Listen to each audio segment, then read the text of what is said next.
So part 13 की starting में हम देखते हैं कि टायंग अपने घर वापस आ चुका है, जिसको उसके फादर ने गिटार गिफ्ट करा ये कहकर कि मैं गलत था, यानी तुमको तुम्हारे सपने पूरे करने से रोकता था, लेकिन अब मैं समझ चुका हूँ कि तुम म्यूजिक के लिए ही बने हो। मैंने तुम्हें द क्राउन बैंड में ऐड करवा दिया है, अब आगे कैसे क्या करना है ये जिम्मेदारी तुम्हारी। तो तब टायंग इतना ज्यादा खुश हो जाता है कि अपने फादर को हक कर लेता है, यानी कि एक तरह से मिस्टर मिंचल ने अपने बेटे टायंग का दिल जीत लिया है। जिसके बाद अब हम वही सीन देखते हैं कि जब बॉम अपने खुद के सॉन्ग को सुनकर शॉक रह गई थी, इसलिए वो तभी जल्दी से अपनी जॉब छोड़कर मिस्टर चो की कंपनी जाने लगी थी। दूसरी तरफ सागे जब घर में इस सॉन्ग को सुनता है तो वो भी हैरान रह गया कि ये तो बॉम का सॉन्ग है, इसको द क्राउन वाले कैसे सिंग कर रहे हैं, इसलिए वो भी परेशान होने लगा। तो वही जीना मीडिया वालों को अपना इंटरव्यू दे रही होती है, यानी ये सॉन्ग कुछ ही देर में सब रिकॉर्ड्स तोड़ चुका था, इसलिए सब जगह इसी सॉन्ग की चर्चा हो रही थी। जीना फेक स्टोरी बनाकर सभी को बताती है कि एक्चुअली मैं किसी को पसंद करती हूँ, इसलिए उसी की याद में इस सॉन्ग को इतनी गहराई से लिख पाई। तो वही बॉम जब गुस्से में कंपनी के पास आई तो तब सागे बॉम को रोकता है और पूछता है कि क्या तुमने अपना वो सॉन्ग बेच दिया है, जिसको मैं भी इतने टाइम से ड्रीम में सुनता आ रहा था और जो तुम बचपन से लिख रही थी। तो तब बॉम बताती है कि नहीं, वो चोरी किया गया है, इसलिए मैं इस बारे में बात करने जा रही हूँ।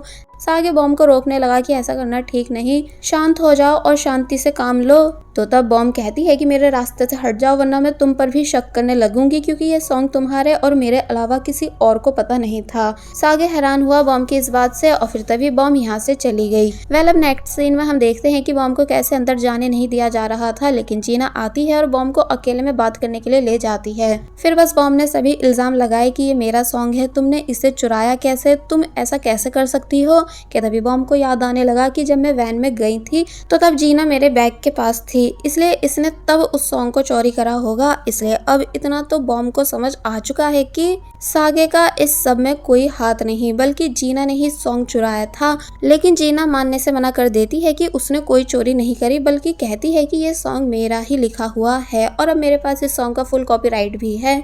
तुम इस सॉन्ग को अपना कह रही हो, तो क्या तुम्हारे पास इस बात का कोई प्रूफ है। तो तब बॉम अपनी डायरी दिखाती है, जिसमें उसने काफी पुरानी डेट के साथ सॉन्ग को लिखा हुआ है, साथ ही अपने पेंडेंट में से भी सॉन्ग को सुनाती है कि मेरे पास ये सब प्रूफ है और अब मैं तुम पर केस करने वाली हूँ। जीना बुरी तरह डर गई, इसलिए आगे और कुछ नहीं बोली, बल्कि उसने गार्ड्स को बुलाकर बॉम को अपने ऑफिस से बाहर करा दिया। फिर पुलिस भी यहाँ आ गई, जो कि बॉम को जबरदस्ती अपने साथ ले गई। सागे जब ये सब देखता है तो वो काफी बुरी तरह परेशान हुआ, इसलिए तभी भागता हुआ कार के पीछे पीछे जाने लगता है कि प्लीज बॉम को छोड़ दो, उसने कुछ भी नहीं करा है। तो वहीं मिस्टर चो, जो कि छुपकर जीना और बॉम के बीच की सारी बातें सुन चुके थे, उन्होंने अपनी बेटी जीना को बुलाया और साफ साफ पूछा कि क्या सच में तुमने बॉम के सॉन्ग को चोरी करा है। तो तब पहले तो बहुत देर तक वो कुछ नहीं बोली, फिर नीचे बैठकर रोने लगी कि हाँ चुराया है, मुझसे गलती हो चुकी है और अब मैं बहुत ही ज्यादा डर रही हूँ, प्लीज डैड मेरी हेल्प कर दो। मेरे ऊपर सॉन्ग लॉन्च का बहुत बड़ा प्रेशर था, इसलिए मैंने ऐसा कर दिया। तो तब पहले तो मिस्टर चो अपनी बेटी को काफी ज्यादा डांटते हैं कि तुम ऐसा कर कैसे सकती हो, हमारी कंपनी की इमेज के बारे में ही सोच लेती, एंड तुमने एक बार फिर सागे और बॉम को क्लोज कर दिया है। लेकिन फिर कहते हैं कि चलो कोई नहीं, मैं सब ठीक कर दूंगा, लेकिन तुम अब फिर दोबारा ऐसा मत बोलना कि वो सॉन्ग बॉम का है, यानी वो सॉन्ग सिर्फ तुम्हारा है जिसको तुमने लिखा है।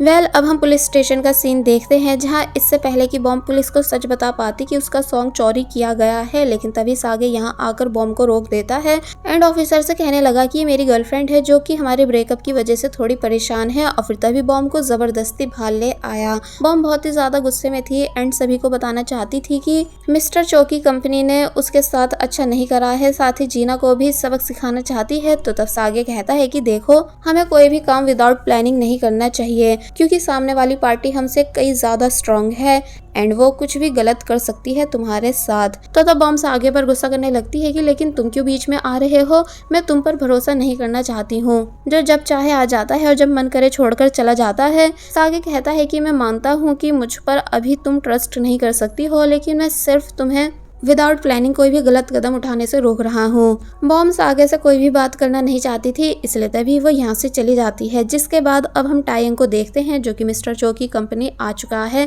जिसको वो सभी चीजें दी जा रही थी जो सागे की हुआ करती थी। यहाँ तक कि सागे का प्रैक्टिस रूम भी, जहाँ वो मन लगाकर प्रैक्टिस करता था, वो भी टायंग को दे दिया गया। एक्चुअली टायंग डिसाइड कर चुका है कि अब वो सिर्फ अपने करियर के बारे में सोचेगा। जब वो प्रैक्टिस कर रहा था तो तब जीना टायंग को ध्यान से देखने लगती है कि ये कितना ज़्यादा हार्ड वर्किंग है। कि तभी जीना को सागे का मैसेज आया जिसमें सागे ने लिखा है कि मुझे तुमसे ये उम्मीद नहीं थी कि तुम ऐसा भी कुछ कर सकती हो, तुम ठीक अपने फादर की तरह हो, इसलिए मैं तुमसे कोई रिलेशन नहीं रखूंगा। जीना को दुख होता है ये सब रीड करके और अब हम सागे को देखते हैं कि वो कैसे अपने सोशल मीडिया अकाउंट के थ्रू सभी को सच लिखकर बता रहा है कि कैसे कैसे उसकी दोस्त बॉम्ब का सॉन्ग चो एंटरटेनमेंट ने चोरी कर लिया है, लेकिन पोस्ट अपलोड करते ही खुद ब खुद डिलीट होती जा रही थी क्योंकि मिस्टर चो सागे के अकाउंट का सारा कंट्रोल ले चुके हैं।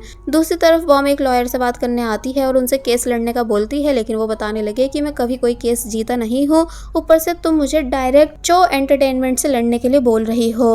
उन लोगों के पास सॉन्ग का कॉपीराइट है, इसलिए अब कुछ नहीं हो सकता।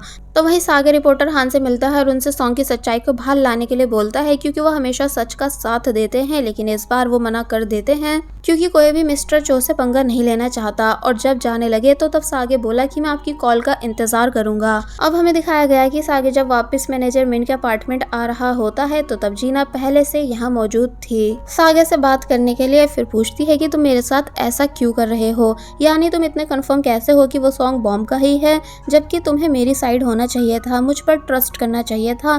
तो तब सागे कहता है कि मैं 100% श्योर हूँ कि वो सॉन्ग तुम्हारा नहीं बल्कि बॉम्ब का है। मैंने कभी सपने में भी नहीं सोचा था कि तुम किसी के साथ ऐसा करोगी। तो तब जीना कहने लग जाती है कि मैंने पूरे 6 साल तुम्हारे साथ काम करा है, तुमको स्टार बनाने की पूरी कोशिश करी है, यहाँ तक कि तुम्हें कंपनी से बाहर नहीं निकालने के लिए मैं अपने फादर के पैरों तक में गिर गई थी और तुम हो कि मेरा ही साथ नहीं दे रहे हो। तो तब सागे बोलता है कि अगर तुम बॉम्ब के भी पैरों में गिरकर माफ़ी मांग लो कि तुमने उसके साथ बहुत ही गलत करा है, तब मैं तुम्हें माफ़ कर सकता हूँ, क्योंकि तुमने बॉम्ब के सिर्फ सॉन्ग को नहीं बल्कि उसकी पूरी उम्मीद और इमोशंस को चुराया है। और फिर तभी यहाँ से चला गया। तो तब जीना को सागे के ऐसे बिहेवियर से काफ़ी ज़्यादा गुस्सा आया और वो मन ही मन रोने भी लगी। अब हम नेक्स्ट मॉर्निंग का सीन देखते हैं जहाँ जब मिस किम ब्रेकफास्ट कर रही थी कि तभी सागे भी यहाँ आकर बैठ गया, जिससे वो नॉर्मल बात करने लगी। पर जब यूरी आई तो वो बहुत ही ज़्यादा ज़ोर से चिल्लाती है क्योंकि अब सागे फाइनली वापस से बॉम्ब के घर में रहने आ चुका है। जो बात देर से ही सही जब मिस किम को भी रियलाइज़ होती है तो वो भी ज़ोर ज़ोर से चिल्लाने लगी। फिर सागे अपने रूम में आता है जहाँ अब उसका रूममेट तायंग नहीं बल्कि जिंगू है, जिसने सागे को पंच मारा एंड डाटा कि ये क्या बिहेवियर है कि तुम बैंड को छोड़कर चले गए थे और अब अचानक वापस आ गए हो। पर तभी सागे को रिपोर्टर हान की कॉल आई जो कि हेल्प के लिए रेडी है, इसलिए सागे यहाँ से जाने लगता है। जिंगू उसे रोकने की कोशिश कर रहा था, पर जब ग्यूरी सागे की हेल्प कराने आई और जिंगू को पकड़ लेती है ताकि वो सागे को नहीं रोके, तो तब बाद में ये दोनों एक दूसरे को हैरानी से देखने लगे क्योंकि एक दूसरे के क्लोज आ जाने की वजह से दोनों की हार्ट बीट फास्ट हो चुकी थी। इसका मतलब कहीं ना कहीं दोनों एक दूसरे को पसंद करने लगे हैं। अब हम बॉम्ब को देखते हैं जो कि जीना के सामने है और पूछ रही है कि तुमने मुझे यहाँ क्यों बुलाया है। तो तब जीना ने बॉम्ब को सागे की वो वीडियो दिखाई जब वो गुस्से से कार को तोड़ रहा था, ये बोलकर कि अगर तुम सागे के करियर को बचाना चाहती हो तो अपने सॉन्ग को भूल जाओ, क्योंकि इस वीडियो के सोशल मीडिया पर आते ही सागे की इमेज पूरी दुनिया के सामने खराब हो जाएगी, फिर वो फ्यूचर में भी कभी कमबैक नहीं कर पाएगा। साथ ही वो उसे एक कॉन्ट्रैक्ट भी देती है साइन करने के लिए ताकि बॉम्ब कभी भी सॉन्ग को अपना नहीं बोल सके। तो तब बॉम्ब काफी ज्यादा शॉक और कंफ्यूज होने लगी कि अब भला उसे क्या करना चाहिए। और बस फिर इसी सीन के साथ ये पार्ट यहीं पर एंड हो जाता है। There was a time when you had me falling to the ground. For next part, please subscribe my channel and hit the bell icon. Thank you.